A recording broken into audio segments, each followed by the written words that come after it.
जिस दिन पूर्ण संपूर्ण भारत हिंदू राष्ट्र बन गया तो वही आपको जो पंडा पुजारी कहता है कि घोर कलयुग आ गया।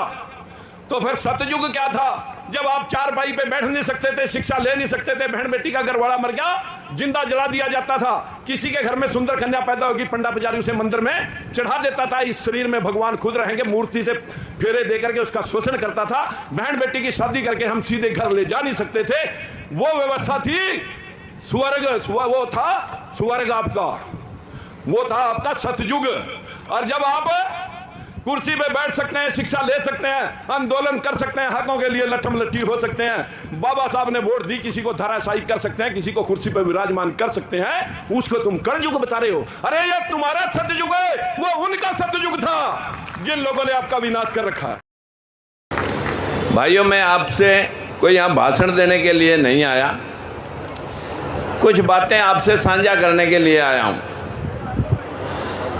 जो विशेष तौर पर यहाँ ओबीसी के लोग बैठे हैं, मैं उनसे ज़्यादा विशेष तौर पर, और हमारी जो बहनें बैठी हैं सबसे ज़्यादा मैं उनसे मुखातिब होना चाहता हूँ। देखिए, हमारे बाबा साहब और महात्मा ज्योतिबा फूले दो ऐसे शख्स हैं जिन्होंने पूरा जीवन आपके उत्थान के लिए, आपकी गुलामी की जंजीरें काटने के लिए उन्होंने पूरा सर्वस्व जीवन लगाया।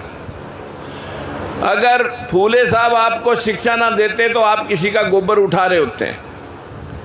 आप लोगों को अगर महात्मा फूले के जो उनको अपना गुरु मानते हैं भीमराव अंबेडकर, बाबा साहब ने आपको वोट का अधिकार दिया, लेकिन हमने अभी उसे डालना नहीं सीखा।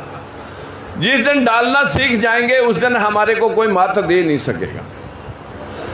इन दो प्राणियों ने इस देश के 33 करोड़ देवी देवता या 33 कोटि देवी देवताओं से हमें निजात दिलवाई, लेकिन हमारी महिला शक्ति आज भी पंडे पुजारियों के चुंगल में इतनी बुरी तरह से फंसी हुई है कि वो संविधान के बारे में जानकारी नहीं रखती।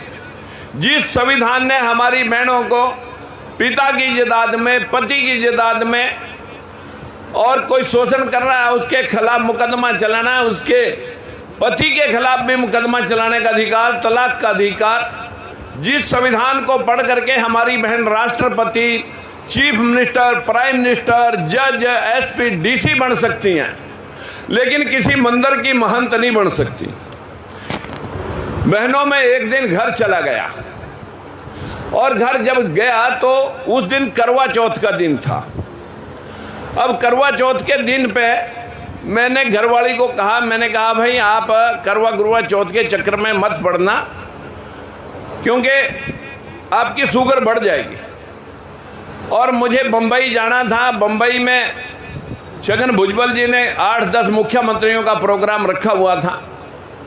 वहाँ से जब मैं वापस चंडीगढ़ एयरपोर्ट पर से घर गया उतर के, तो घर में 9 औरतों ने पूजा के लिए 9 खाने बना करके पूजा कर रखी।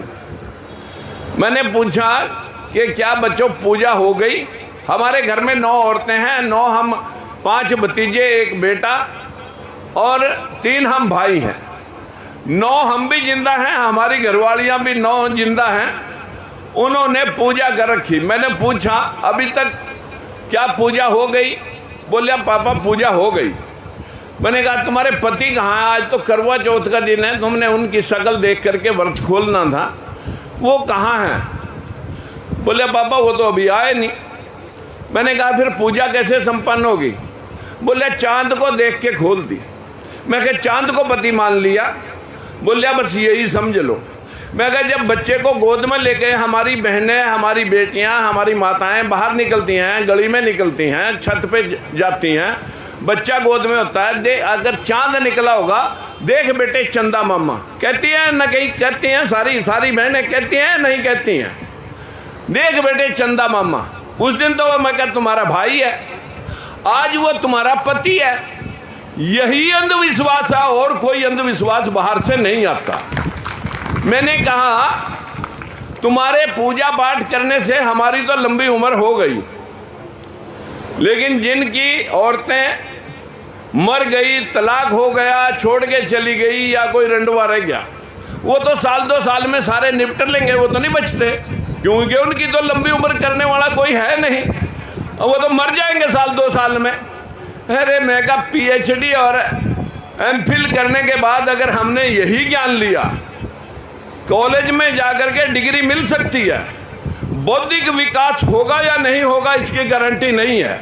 बौद्धिक विकास तो इस देश के अंदर जो सनातनी सभ्यता बाहर से आई, जो भाई सुरेश जी चर्चा कर रहे थे, ये बाहर से आकर के 4 वर्णीय व्यवस्था, 3 वर्ण में 3 जात, ब्राह्मण 1 वर्ण 1 जात, क्षत्रिय 1 वर्ण 1 जात, वैश्य 1 वर्ण 1 जात, और शूद्र वर्ण में 6743 जात। बाहर से जब लोग आए, यहाँ के लोगों को गुलाम बनाया, और ये 2500 साल तक गुलामी हमारे पर थोप दी कि शूद्र नहीं पड़ेगा, पड़ेगा तो आंधियां आएंगी, तूफान आएंगे, काल पड़ेंगे, महामारियां छा जाएंगी, ये परले हो जाएगी। शूद्र को पढ़ने से दूर रखा। अगर कोई पढ़ता हुआ पाया गया, कान में शीशा डाल दो, जिब्बा काट लो। ये व्यवस्था हमारे देश में 2500 साल तक चली। जिस गौतम बुद्ध ने हमारे जो महापुरुष लगे ऊपर, इस जिसको बाबा साहब ने भी बाद में अपना लिया था, दुनिया को पंचशील दी कि भगवान क्या है, नर ही नारायण है। भगवान कोई कहीं मंदिर मस्जिद नदी नाले में नहीं रहता। भगवान क्या है?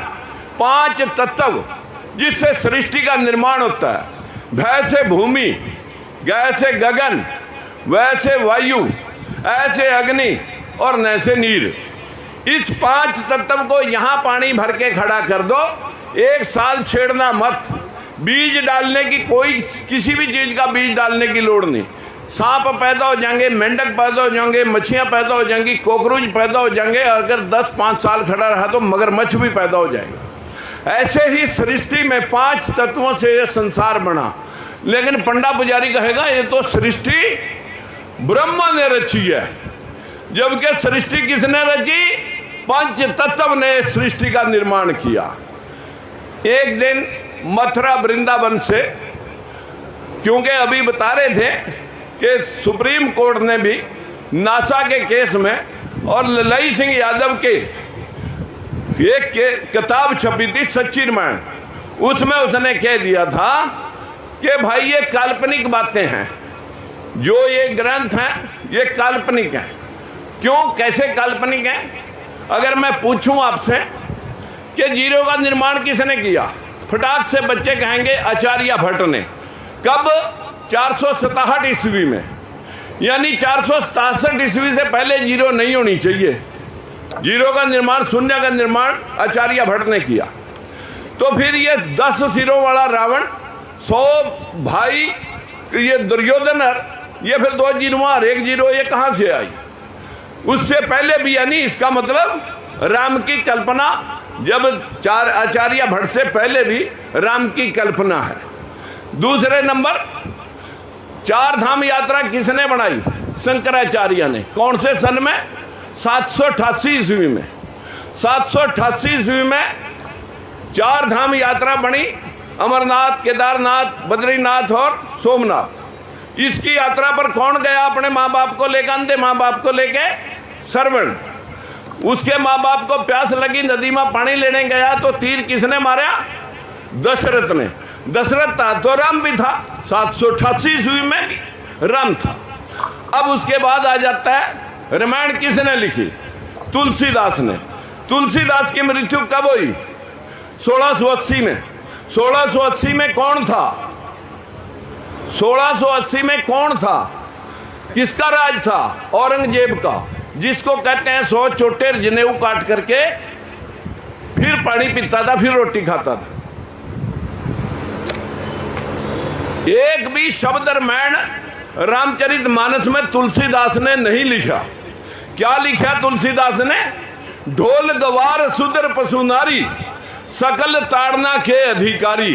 कि जैसे ढोल को पीट के काम लिया जा सकता है, इन शूद्रों से, गुआरों से, पशुओं से, नारियों से पीट के काम लिया जा सकता है। ये तो रामायण कह रही है जिसको तुम मान रहे हो। मैं आपसे पूछना चाहता हूं, जो मनु स्मृति है वो कह रहा है नारी पाप योनि है, वो अपनी माँ और बहन को भी गाली दे रहा है, जिससे वो पैदा होकर के अपने आप को भगवान बना रहा है। मैं वो जो लोग आए वहां से, मैंने उनसे पूछ लिया कि भाई आप बताएंगे मेरे को कि आप इतने शास्त्री हो, यहाँ से मथुरा वृंदावन से मेरा इंटरव्यू लेने आए हो, कि यार मैं भी अपना जीवन सफल करना चाहता हूँ, तुम्हारे पास स्वर्ग नरक की बहुत जानकारी है, मैं स्वर्ग में जाना चाहता हूँ, क्या करूँ? बोले जी अगली विधि तो हम बता देंगे। मैं कहा पहला मेरे को ये बताओ, मैं पिछले जीवन में स्वर्ग में था कि नरक में? बोले जी ये नहीं हम बता सकते। मैंने कहा फिर मैं बता देता हूँ, सुन लो। मैं कहा मेरी उम्र 70 साल पहले मैं कहाँ था? अपनी माँ के गर्भ में। कहाँ से आया? बाप के मिलने से। उससे पहले मैं बाप के स्पर्म में था, स्पर्म बने खून से, उससे पहले मैं खून में था। खून कहाँ से आया? रोटी से। उससे पहले मैं रोटी में था। रोटी कहाँ से आई? अनाज से। उससे पहले मैं अनाज में था। और अनाज कहाँ से आया? अनाज के पेड़ पौधे से। अनाज के पेड़ पौधा कहाँ से आया?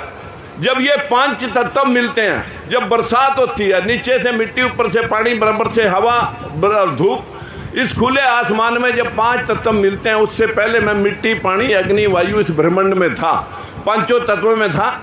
इकट्ठे 5 तत्व हुए, अनाज का पेड़ पौधा ने जन्म लिया, उसके अनाज लगा, मेरे बाप ने खाया, मैं बाप के पेट में गया, खून बना, स्पर्म बने, मैं शुक्राणुओं में गया, माँ बाप मिले, गर्भ में गया, पैदा हो गया, 70 साल का हो गया।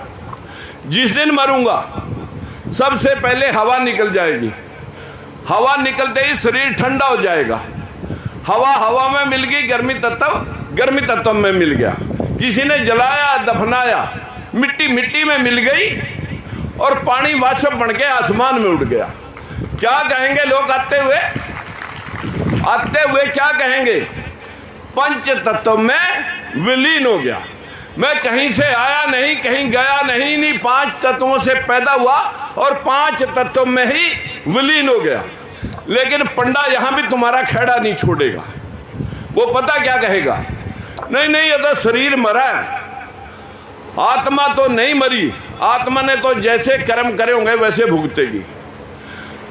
अच्छे कर्म करे होंगे तो प्रभु चरणों में, जब पूजा पाठ तप और दान पुण्य करे होंगे तो प्रभु चरणों में लीन होकर मोक्ष प्राप्त करेगी, या फिर नरक में जाएगी। नरक के बाद फिर उसे कुत्ते का जन्म लेना पड़ेगा, खच्चर का, घोड़े का जन्म लेना पड़ेगा, 1,84 जन्मों में जाएगी।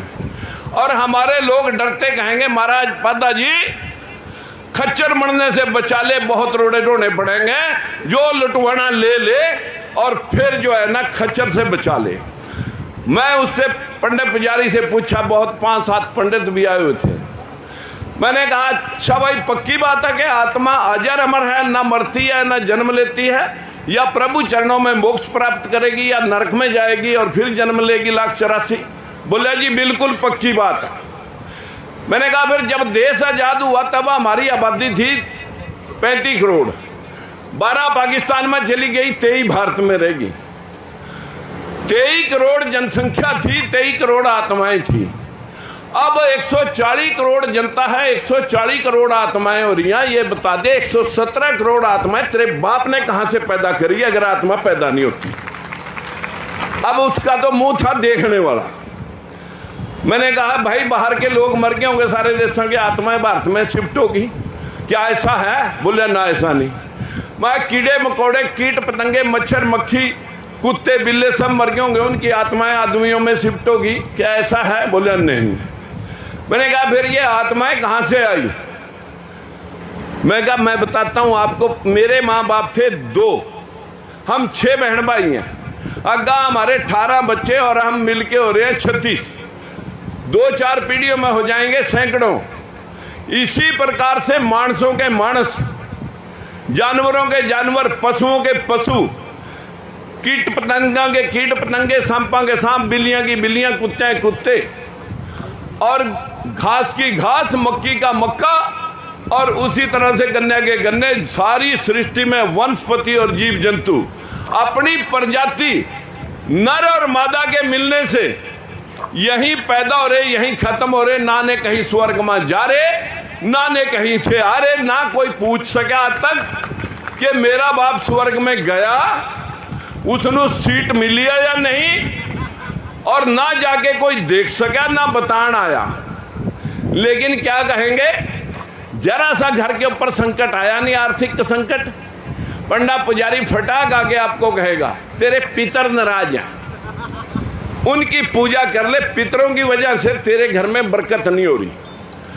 मैंने कहा भाई कब यह पूजा कब होगी? बोले जी धनतेरस है, धनतेरस है। हमारी औरतें जाएंगी लाला के पास, लाला जी पितर नाराज हैं, पूजा होनी है, धनतेरस है।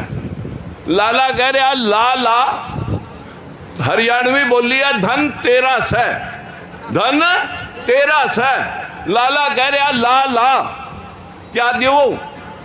2 तिल गोटी टोपी चोटी, क्योंकि पंडित जी ने लिस्ट लिख कर दे दी, तेरे बाप की धोती पट गई, बिस्तर भी पट गया, खाट भी टूट गई, तांबे का लोटा था वो भी ठा ले गया, पैसे भी खत्म हो रहे, छतरी भी नहीं है।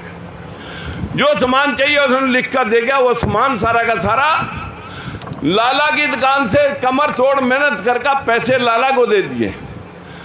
सामान वहां से लाला ने पैक करके उसे दे दिया, पैसे कुछ हो तो खाने पीने का सामान दे दे, बचे पैसे के पटाखे दे दे। सारा सामान लेकर घर पे आ गई हमारी बहन बेटियां, पंडित जी बैठे हैं इंतजार में, माल साथ निकल जाएंगे और सामान की गठड़ी बांध के जो बचे पैसे होंगे उनकी दक्षिणा ले जाएंगे। अगले दिन पटाखे बज का फूस हो जाएंगे और दिवाली का दुआड़ा निकल गया। अगले दिन दिवाली है, दीपावली का दुआड़ा निकल लिया। फिर हमारी बहन बेटियां, हमारे बच्चे, शाम को दिवाली आएगी, उससे अगले दिन, और जब दिवाली आएगी दरवाजे खुले छोड़ दो, घर पे लड़ियां लाइटां चिराग जगा दो, लक्ष्मी ने आना है। लक्ष्मी की सवारी है उल्लू, और उल्लू ने रोशनी में दिखता कुछ नहीं, क्योंकि तुमने घर पे दुनिया भर की लड़ियां लगा रखी हैं, कुछ नहीं दिखेगा। तीसरे दिन आ जाएगा विश्वकर्मा डे, फिर विश्वकर्मा डे के पर सबके औजार बांध कर दर देंगे, नाई दो बिलवार के, फैक्ट्रियां तक बंद, पंडित जी पैसे लेंगे खोल देंगे।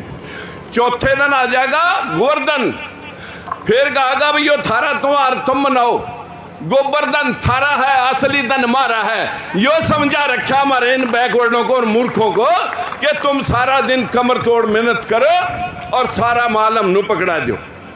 क्या है व्यवस्था बनाई थी, बाहर से आकर सनातनी आर्यों ने व्यवस्था बनाई थी कि पंडित जी पूजा पाठ के नाम से लेगा, ठाकुर साहब राज्य में कमा लेगा, और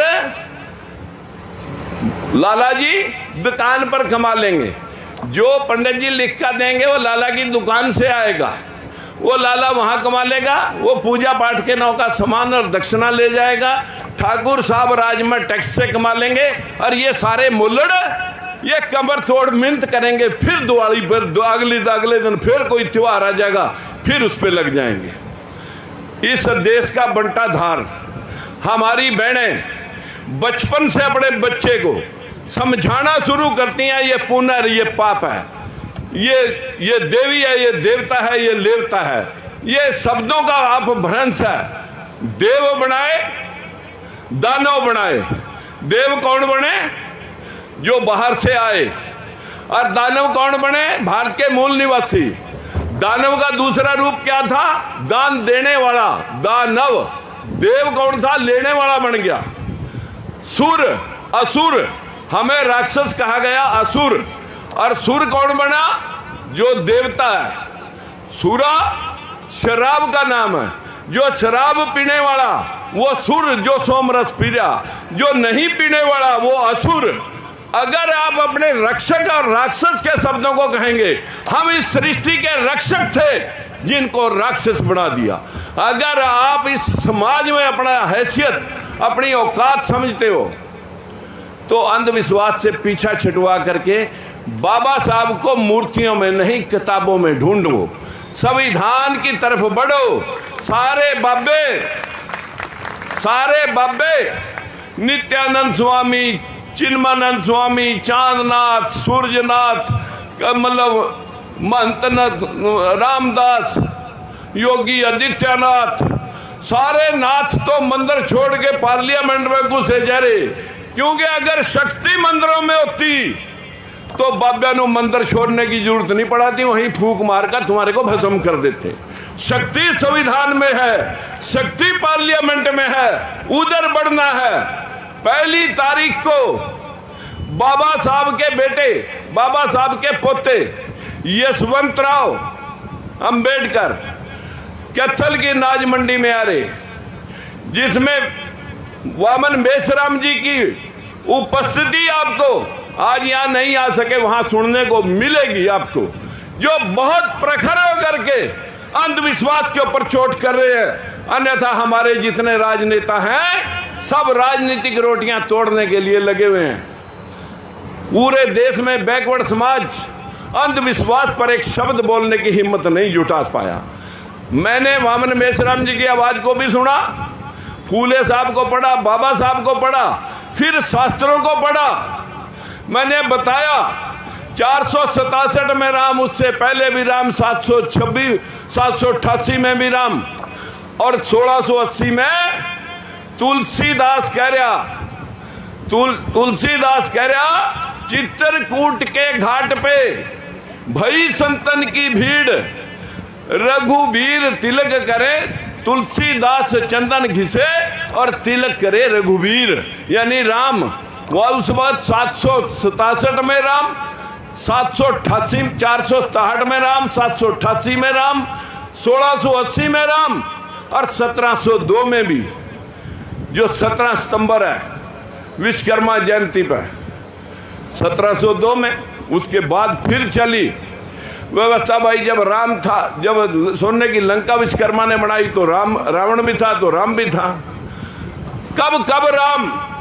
एक राम दशरथ का बेटा, एक राम घट घट में बैठा, एक राम का सकल पसारा, एक राम दुनिया से न्यारा। कौन सा वो दुनिया से न्यारा? ये पंच तत्व, जिनसे हम भगवान कहते हैं, जिनको, ये दुनिया से न्यारा एक विधान है प्रकृति का। इस प्रकृति को पूजो। अगर पादे की जेब में पैसे खत्म हो गए तो गोबर पे भी कोटा कर लेगा। जजमान गोदू लगन बन रहा, अभी धन माल में बाधा हो जाएगा। देख कहीं गोबर पड़े, अभी अभी भैंस ताजा ताजा गोबर करके गई, कट्ठा भी उससे कराएगा, 2 हल्दी के टिक्के लगाएगा घास धर के उसके ऊपर, और मत्था टकवाएगा, 500-400 उस पर भी ले जाएगा। लेकिन ये देश 97% लोग समझ नहीं पाए, 97% लोग सिस्टम को समझ नहीं पाए। आज बाबा साहब को अगर आप संविधान पढ़ लें और महात्मा ज्योतिबा फूले की गुलामगिरी पढ़ लें तो सारे जाड़े साथियों आपके साफ हो जाएंगे। 1 जुलाई को हाथ जोड़कर सुन लिया, बहनों से हाथ जोड़कर भाइयों से कह रहा, मेरे बाप की जगीर नहीं है। हमारे पूर्व अध्यक्ष सुरेंद्र पंचाल कह रहा था कि राजकुमार सैनी दूसरे नेता पैदा नहीं कर सका। मैंने जितने नेता पैदा करे सब आपकी तरह, कोई मतलब बीजेपी में जूते गांठ रहा, कोई कांग्रेस में तलवे चाट रहा। लेकिन मेरा काम है मिशन के ऊपर काम करना। मैं मिशन के ऊपर काम करता हूं। 26 साल हो गए, बच्चा जाम करके बच्चा बड़ा हो जाता है 26 साल में। मैंने बंसीलाल को चैलेंज किया था आपके भिवानी में ही। मैं आपको कह रहा हूं, आप तो मुख्यमंत्री के मालिक थे, तो फिर भिवानी का क्या हाल हो गया। मैं आपको कहता हूं कि जब 10% दलित और पिछड़े की हिस्सेदारी नहीं मिल रही थी, तो 50% तो बैकवर्ड का रिजर्वेशन है, शेड्यूल कास्ट और बैकवर्ड का। 50 की जगह 10 बैकवर्ड, 10 शेड्यूल कास्ट। 5 भर्तियों के बाद विरोध करा, पार्टी से निकाले, हमने इकट्ठा होकर बंसीलाल निकाल दिया, चौटाला बनाया। 3200 जेबीटी टीचरों की भर्ती में 70% मेरिट दलित और पिछड़े ने ली थी। वह लिस्ट फाड़ दी, हमारे लोग कहां लगेंगे? जो अपने नकली लोग लगाए उसी की 10 साल की सजा काट के अब आया। जब अगर उसका विरोध किया था तो 4 मुकदमे भुगते, पार्टी छोड़ी, मंत्री पद छोड़ा। अब आ जाए भजन लाल भाई, ये फिर एससीबीसी का गिद्दा पावागा। मिली हुई टिकट कांग्रेस में 2005 में कटवा दी। 2009 में अपनी पार्टी बना के लोकतंत्र सुरक्षा पार्टी चुनाव लड़े, लेकिन बैकवर्ड खड़ा नहीं हुआ। 2011 में गए,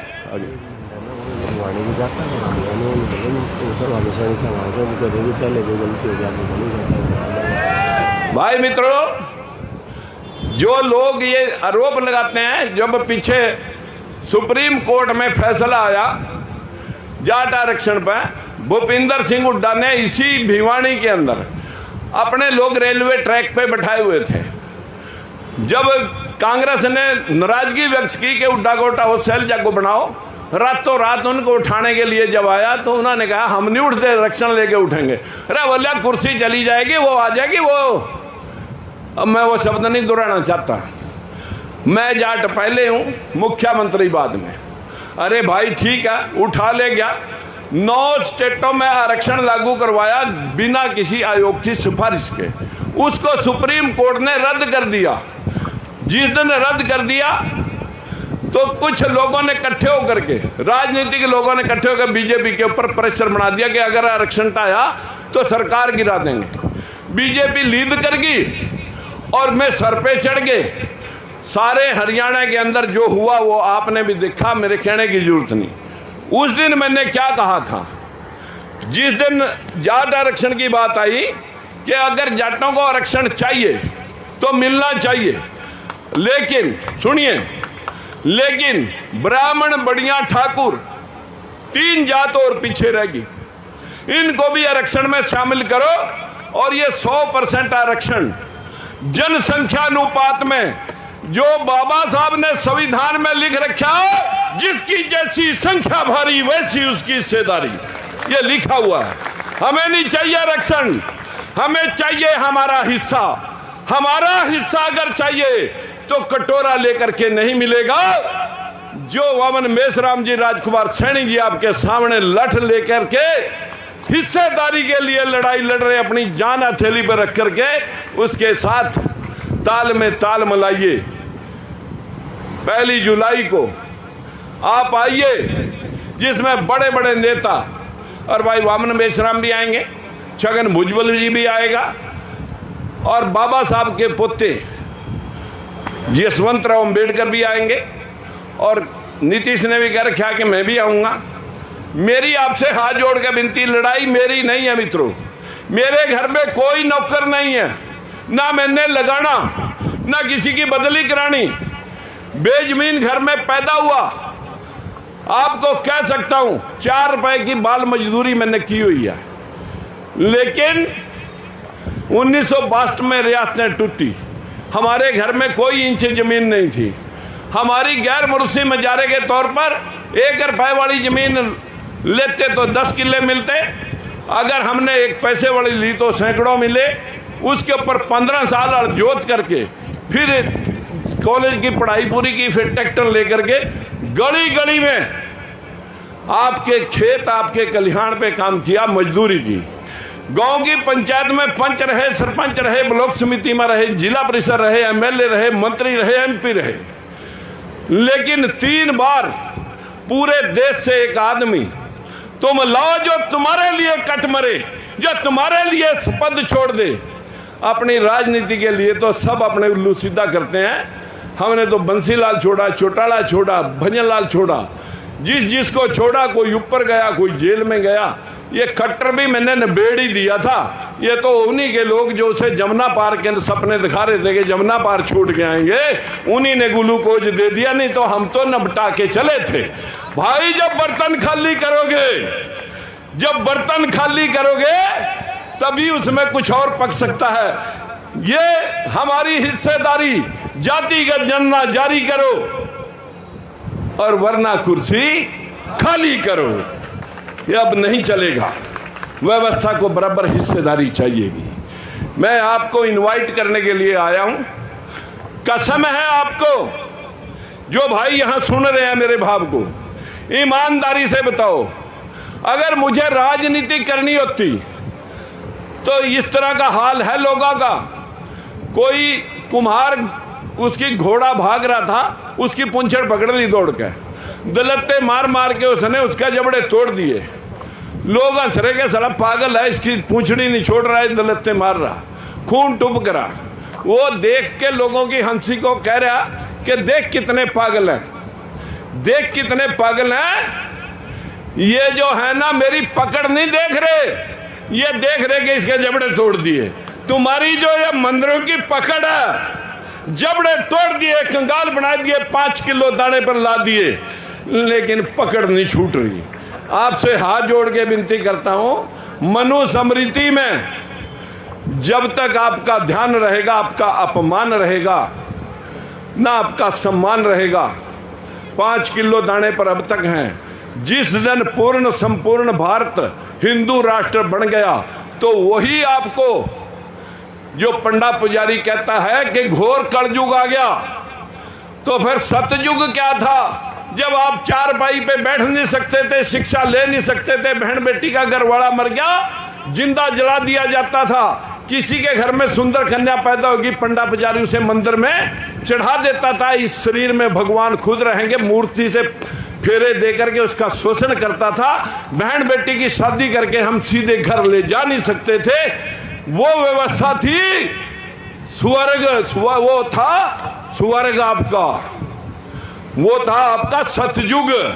और जब आप कुर्सी पे बैठ सकते हैं, शिक्षा ले सकते हैं, आंदोलन कर सकते हैं, हकों के लिए लठम लट्ठी हो सकते हैं, बाबा साहब ने वोट दी, किसी को धराशायी कर सकते हैं, किसी को कुर्सी पे विराजमान कर सकते हैं, उसको तुम कलयुग बता रहे हो। अरे ये तुम्हारा सतयुग है, वो उनका सतयुग था जिन लोगों ने आपका विनाश कर रखा है। ज्यादा कुछ ना कहते हुए, हमारे स्टेट सेक्रेटरी का भी इशारा 2 बार हो चुका है, बातें बहुत थी। मेरी हाथ जोड़कर कौन कौन आएंगे, बस मैं ये पूछना चाहता हूँ, 1 जुलाई को कैथल में कौन कौन आएंगे? पक्के हो ना? अरे इतनी बातें सुनाएंगे कि सारे जाड़े दिमाग के उतर करके और 2024 में ही साफ कर